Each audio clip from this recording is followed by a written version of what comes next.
morning and welcome, friends. As you're all aware, we gather on Sundays for presentation of a particular topic, discussion following that by a student of Theosophy. However, today we're gathered here to celebrate the life of William Cohen Judge and his tremendous work. He was a selfless, truly dedicated student of HPB, her colleague actually, and the two started the Theosophical Society in New York in 1875, and from there on he ceaselessly worked for the theosophical promulgation of the philosophy of the masters. He understood the message of the messenger. He understood the implications of the philosophy, what it meant for humanity, for the future generations that were coming after him, and he ceaselessly worked to that end.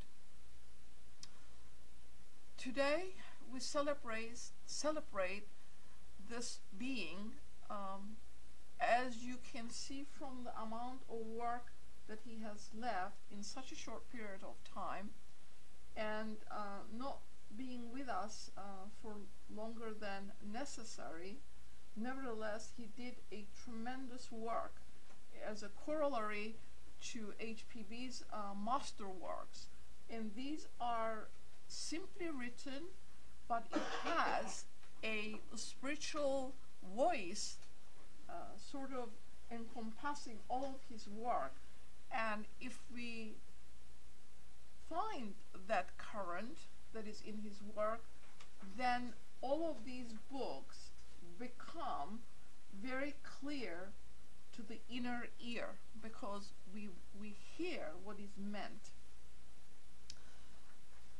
The first reading comes from the Bhagavad-Gita.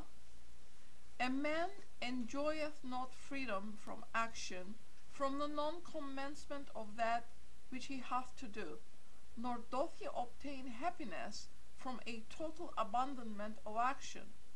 No one ever resteth a moment inactive. Every man is involuntarily urged to act by the qualities which spring from nature. He who remains inert, restraining the senses and organs, yet pondering with his heart upon objects of sense, is called a false pietist of bewildered soul. But he who, having subdued all his passions, performeth with his active faculties all the duties of life, unconcerned as to their result, is to be esteemed. Do thou perform the proper actions. Action is superior to inaction. The journey of thy mortal frame cannot be accomplished by inaction. Even if the good of mankind only is considered by thee, the performance of thy duty will be plain. For whatever is practiced by the most excellent men, that is also practiced by others. The world follows whatever example they set.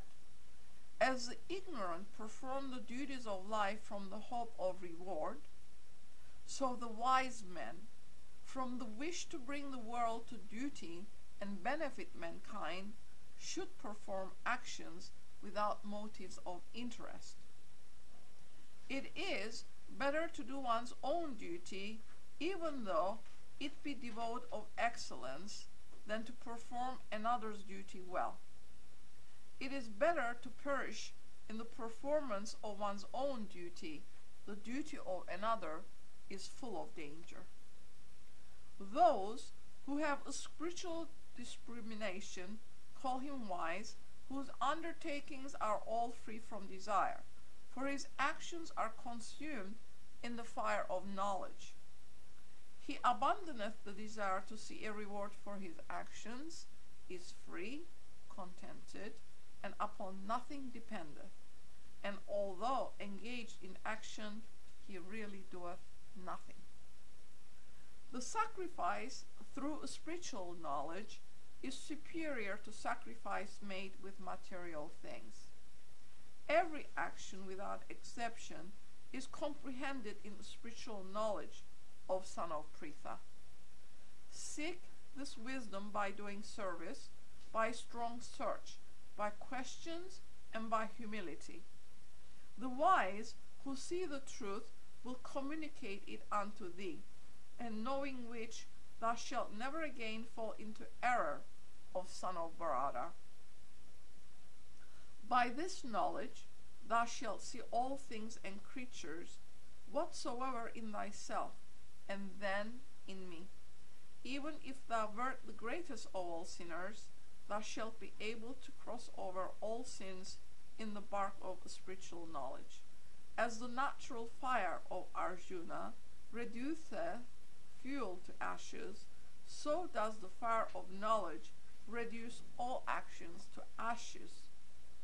There is no purifier in this world to be compared to spiritual knowledge, and he who is perfected in devotion findeth a spiritual knowledge springing up spontaneously in himself in the progress of time.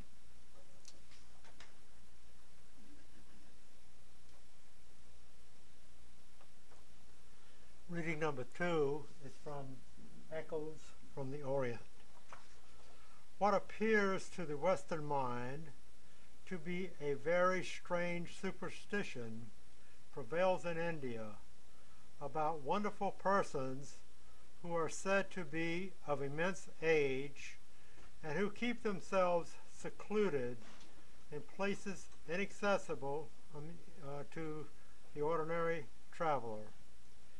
So long has this been current in India that the name applied to these beings is well known in the Sanskrit language.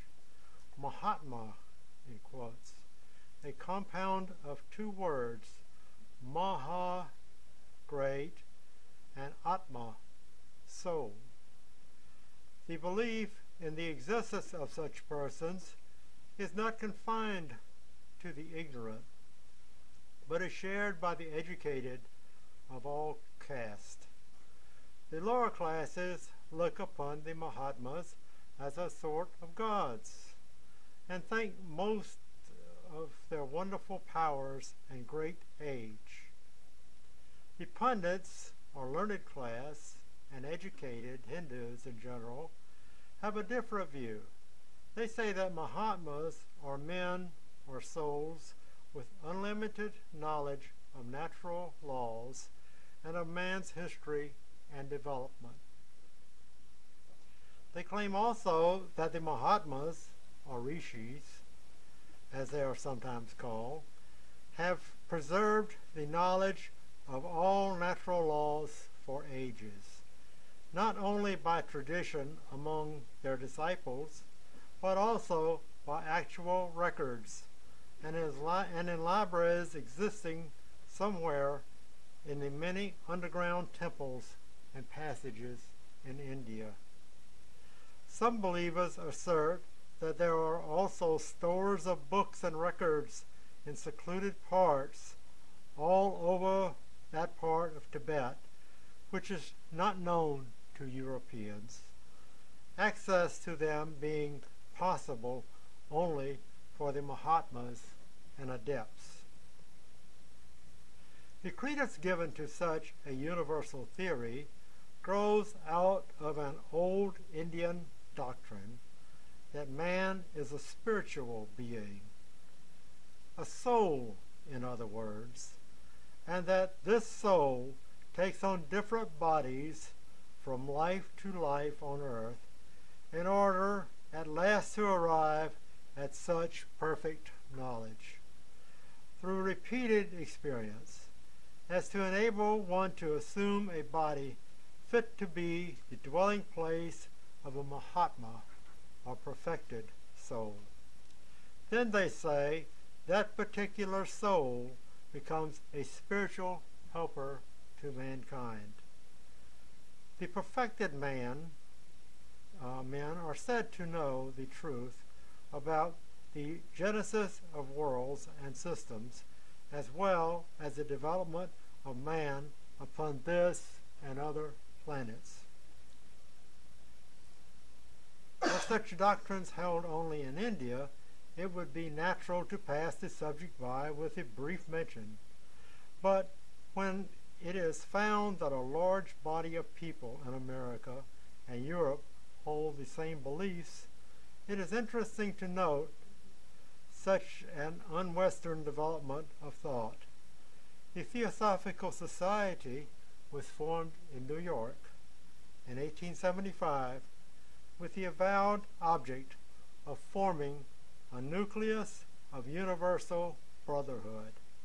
And its founders state that they believe the Indian Mahatmas directed them to establish such a society. Since its foundation, it has gained members in all countries, including people of wealth, as well as those of moderate circumstances, and the highly cultivated also.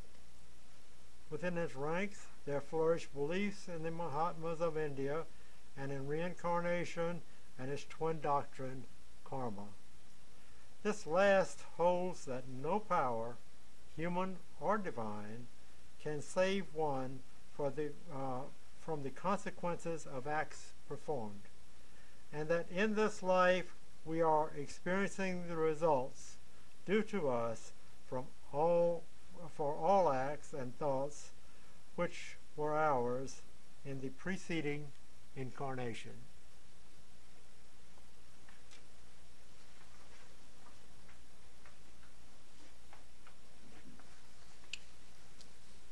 Reading number 3 from Letters That Have Helped Me by William Q. Judge. The Theosophical movement was begun as a work of the Brotherhood, of which HPB is a member, and in which the great initiate, who was by her called Master, is one of the chiefs. It was started among Western people, by Western people, the two chief agents being HPB, a Russian, and HS Olcott, an American. The place where it was started was also Western, the city of New York. The fact is significant that the Theosophical movement was thus, as said, begun in the Western world, in the country where the preparations for the new root race are going on, and where that new root is to appear. This was not to give precedence to any one race or country over another, or to reduce any race or country. It was and is according to the law of cycles, which is a part of evolution.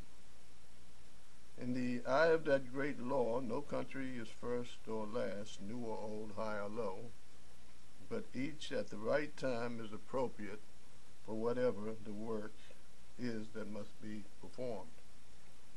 Each country is bound up with all the others and must assist them.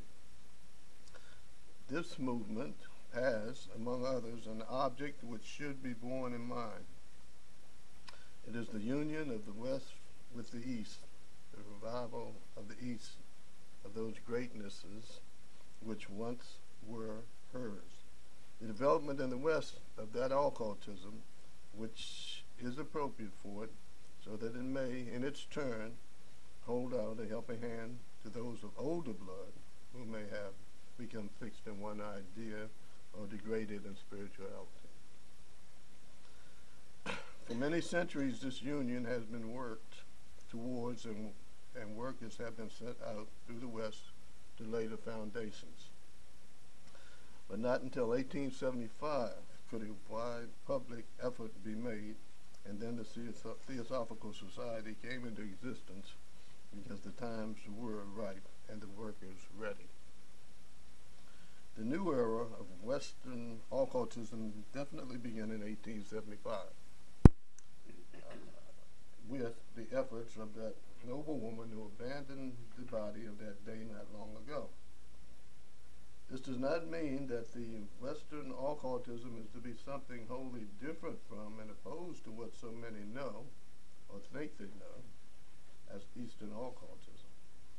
It is to be the Western side of the one great whole of which the true Eastern is the other half.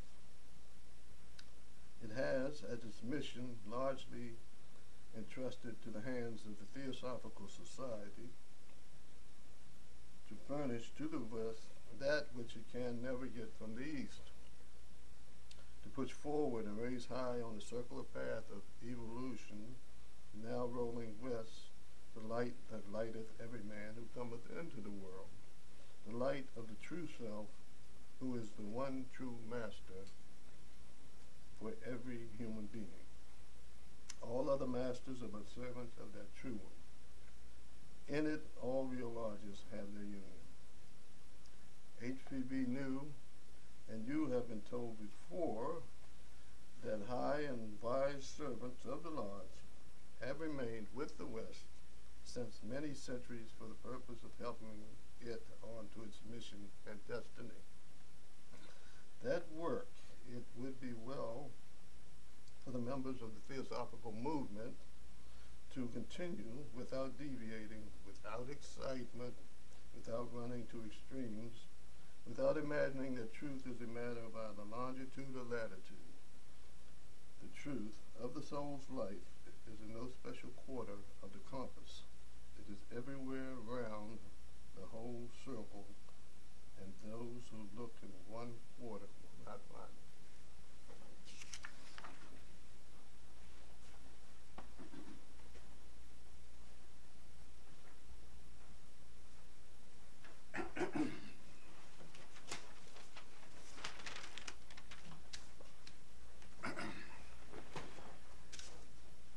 There is an expression that we're mainly familiar with, as above, so below, or so below as above.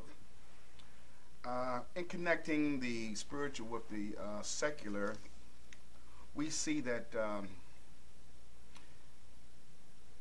in a secular sense, if there is, for instance, in modern history, there was a need to capture, the terrorists of today that we know as Bin Laden. So America sent its finest to do the job. If a patient is sick, a doctor is sent for. As the previous readings have indicated, there was something unfolding, some drama taking place. So there was needed those who were equipped, qualified to do the job. So there were those who were sent. And one such person who was sent to help with that job was Mr. Judge. Now, for purposes of the brief descriptive talk, biographical talk, I have divided my presentation into two parts. There is the secular, mundane figure that we know as Mr. Judge, the Irish fellow. And then there's the inner Mr. Judge, that individual that was sent, as stated by Sankampat, how they do send messengers to the West periodically to, again, keep alive that impulse to educate the Westerners to those truths that were mentioned earlier. Now, on a more mundane level, 1851, he was born 164 years ago into an Irish family. By the age of 23, he was married. He became a lawyer. He had a daughter that died in infancy. And also in 1874, at the age of 23, he met Madame Blavatsky. And we will have something to deal with that on the other side, more the inner side. His acquired occupation was that of a lawyer. He was even referred to as the Abraham Lincoln of the legal profession, so that he was so outstanding in his duty, whatever he did. And at some point in time, he was HPB's lawyer because of the slander and accusations that came against her by those that were involved in the human side of the Theosophical Society. Organization, dissensions, ego, and things of that sort. Do crop up, and they were aware of that. They knew that was coming, and so he sues. He goes to court and sues Mr. Dr. Coos, who, matter of fact, was here in Washington, D.C., Elliot Coos, and also the New York Sun at that time. His brother, there were 7 of them. His brother John Judge assisted HPB in the who became a member of the society and assisted HPB in the editing of the Secret Doctrine. He travels to South America, catches Shah-Ja's fever or comes in contact with it, and later dies from that condition somewhat. Goes to London, India. He lectures around in India. Keep in mind that this is a young fellow. And then, as mentioned earlier, in 1875, he and HPB, along with Colonel Alcott, they become founders of this Theosophical Society. And he eventually, after the death of HPB at the age of 60, there are people within the society who desire successorship instead of, they assume positions of authority instead of positions of responsibility. And when asked the question whether or not he was a successor to HPB, I just want to quickly, his response to that question.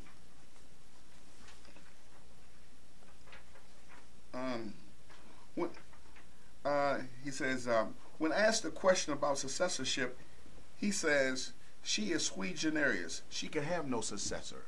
Okay?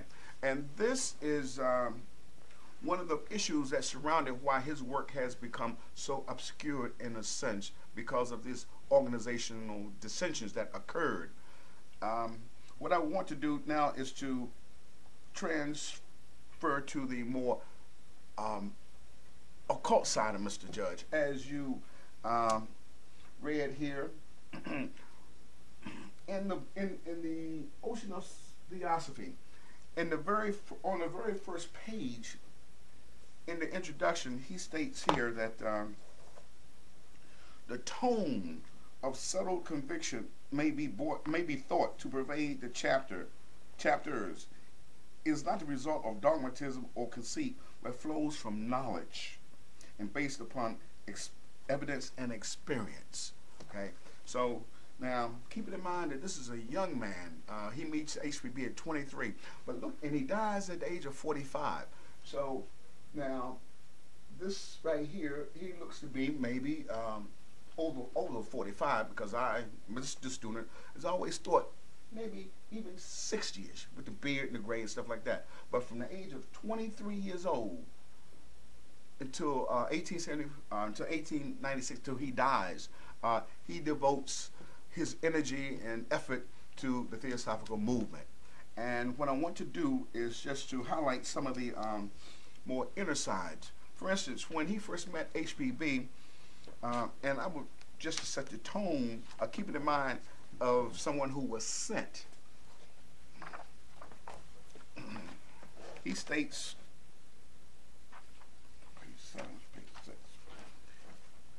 he says that it was her eye that attracted me, the eye of one whom I have known in lives long passed away.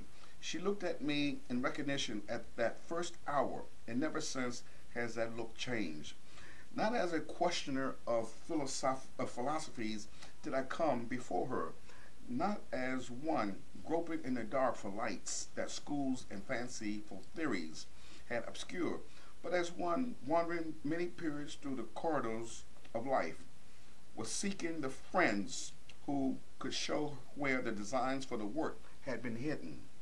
And true to the call, she responded, revealing the plans once again and speaking no words to explain, simply pointed them out and went on with the task. It was but the evening before we had parted, leaving yet to be done some detail of a task. It was elder brother and younger, both bent on one single end, but she with the power and the knowledge that belonged to the lions and sages. So friends from the first, I felt safe. So that was his first meeting of HPB. And keep it in mind, I want to just pause for a moment and just reflect, because when this great body of masters see that there's something to be done, and there are those who are sent to do this, this right here, when he is expressing this idea of from the first, it was this recognition, shows that again they had been together before in other times, continuing the work to be done, the task before them. And so how did this young Irish, her word for him was Irish crocodile in an affectionate sense, become aware, become so knowledgeable? It was in fact because of work that he had done previously. Now, if one reads this bio of Mr. Judge or in Letters That Help Me, there is some reference to him being other than who he was. And this comes out later, okay? Because in the outer life of this individual that we know as Mr. Judge, this Irish kid who comes to New York, becomes a lawyer, and how did he become aware and so knowledgeable of learning Sanskrit? And if you peruse his works, you see how in depth, as the speeches have said, in depth his knowledge was. So he had to acquire that knowledge, or had that knowledge already.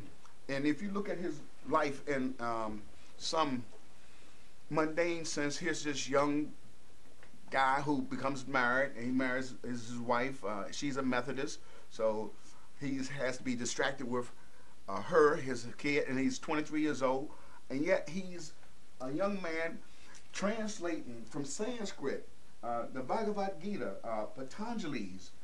So he has before him or within him some. Where did he get this knowledge of Sanskrit to be able to translate all these documents? It points back to the fact that where he states later on to those in his inner circle that I'm not who you think I am. He tells them another story that is far deeper than that image that we see here as of this Irish fella. Okay, in the early life of the outer Mr. Judge, as a young kid, he's almost given up for dead, but he's revived. Upon being revived, all of a sudden he takes an interest in deep subjects, Rosicrucianism, psychic stuff, all kinds of heavy stuff that would be considered otherworldly, occult. But interested enough, the people around him, they were surprised that he could read, more or less be interested in these subjects. So you see here that there's always something behind the scenes. I want to just refer back to HPB quotes about Mr. Judge and the work that they did here. Let's see, on page 14, to show you how, in fact, there is, in referring to the occult side of Mr. Judge, or the hidden side, or the other side of Mr. Judge, just a few examples to show the mystery about this particular individual. Okay, he was so engrossed and so energetic and so determined to have a theosophical society that there were times when no one showed up at the meetings. He would hold the meeting by himself. And there's an example in here how a particular person, I forget the person's name, came to the meeting and saw Mr. Judge carrying on, reading the notes, entering the notes, as if he was speaking to an audience full of people. That's an example of him determining to carry on and have a society.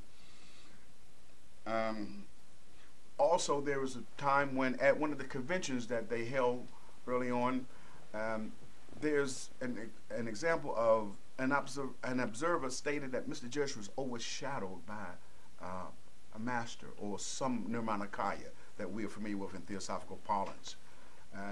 He looked at Mr. Judge and saw that there was a figure, and seemed as if his facade changed somewhat. And there is something where HPB says here, related to that, someone says, referring to Judge, The trouble with you is that you do not know the great change that came to pass in you a few years ago. Others have occasionally their astrals changed and replaced by those of adepts, and they influence the outer and the higher. With you, it is the Nirmanakaya, not the astral, that is blended with your astral. Hence the dual nature and fighting. So again, more of the inner side of this individual. And he eventually establishes a magazine, The Path magazine, which was considered by HPB and the adepts as pure booty. It didn't conflict with Lucifer, the magazine that HPB brought forth, but she says that it was combative, just pure booty. In other words, pure theosophy.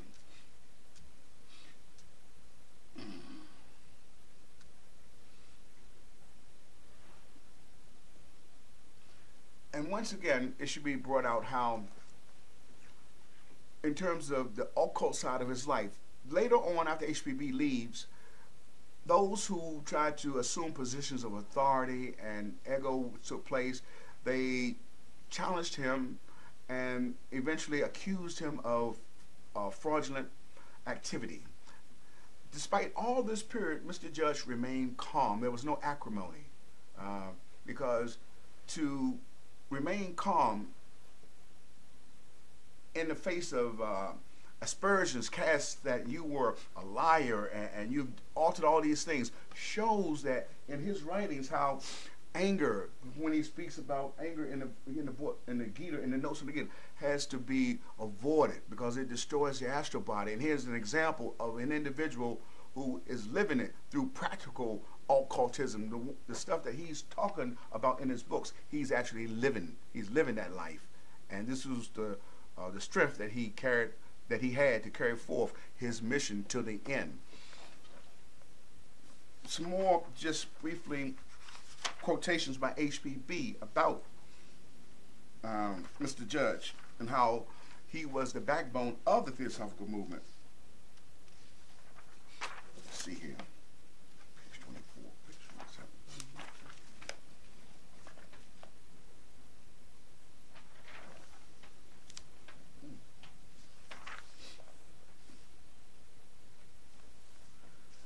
She says here, I trust Judge more than anyone in the world. He has numerous enemies who work against him underhand and openly. 2, as does blank. Now I have to hold it in check, the work of the machinations that those enemies have against Mr. Judge, those who cast aspersions against her and Mr. Judge. And then it was interesting here about at the 5th message to the American Theosophists, HPB sent a letter to be read by Annie Besant. And Annie Besant is one of these individuals who later become an accuser of Mr. Judge of fraudulent activity. And this is to be read in front of the convention. She says here about how she has purposely omitted any mention of my oldest friend and fellow co-worker, William Q. Judge, in the general address to the convention. But in the notes here, down here at this page, it says that the significance of this letter, which HPB sent through Annie Besant, who read it on her behalf to the convention, ought not to be overlooked. HPB was aware of the approaching death of her body and that she would not see AB again, Annie Besant, in that body. This and other hints she gave to Annie Besant, who had only been 2 years in the Theosophical Society, where Judge had been HPB's chela for 13 years. In other words, there are things here where, not to be bogged down in personalities and egoistic history, but it is crucial to understand why Mr. Judge has been obscure, and you have today even people in the Theosophical movement who say that he's too difficult or I can't deal with Mr. Judge. And this is the result of works by enemies from within the society. And this woman that HPB sent this letter by, it states that she was all intellect, didn't have a spiritual bone in her body. But it was these type individuals that rose to positions of authority and wasn't nothing spiritual about it anyway. But anyway, Mr. Judge left his body this March 21st. This coming, what is the 21st? Saturday? Something like that? Yeah, that would be, like 164 years ago, this week.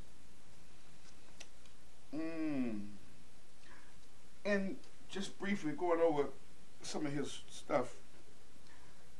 In his private letters right here, which is entitled Practical Autism, there on page 27, he mentions that how he would let, it was in response to how some people in New York wanted to have a private branch, and he said, well, let them have a private branch. And then in that letter, he mentions how he would let cranks or Jesuits in. Now, Jesuits, as we know from reading HBB's Jesuitism or Theosophy of Jesuitism, they are opposite poles. One, the wisdom from above, and one, the devilish, earth-like wisdom, the dark side. But here is her best friend saying that he would let Jesuits in to the society. Why? Because, as he states here, he says, if you, in other words, you don't have anything to hide. Let me just read his words here.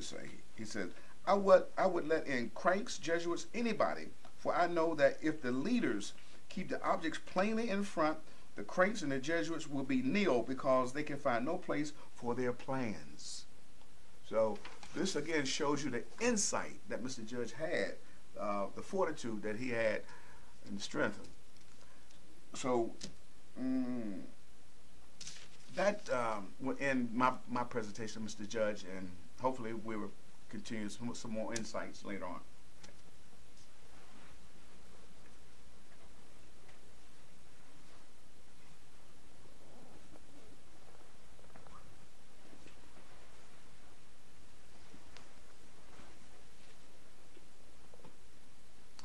Friends, this is from In Memory of William Q. Judge by Robert Crosby, published in Theosophy magazine in 1922, on a similar occasion as this. Speaking of Mr. Judge as anybody might have known him, as a human being like ourselves, he was humble, unassuming, modest, strong, patient, meek, courageous, an organizer beyond comparison with powers similar to those possessed by HPB, and never using them in any way but to smooth the path for those who desired to follow the road of knowledge. He was kind and patient, as we do not often find with tremendous forcefulness. He had extraordinary powers of organization with a perception that could look into the very motives and minds of others, could see traitors among him, could read the hearts of those desirous of injuring him, and yet in all his intercourse with them, paving the way for them, remaining ever kind. For the one who most injured him, he had only this to say when friends about him spoke their denunciations. Quote, "Never mind what others do. Put no one out of your heart. Go on with the work you see. Work will tell in time, and all these follies of others, follies of ignorance, will fall to nothing. Then, when the time comes, we will all have gained strength. When those who have fallen away for a while come back, there we will be, with open arms, as strong brothers, to help them find the path and smooth out the effects of errors that have been created through ignorance." And now some closing remarks.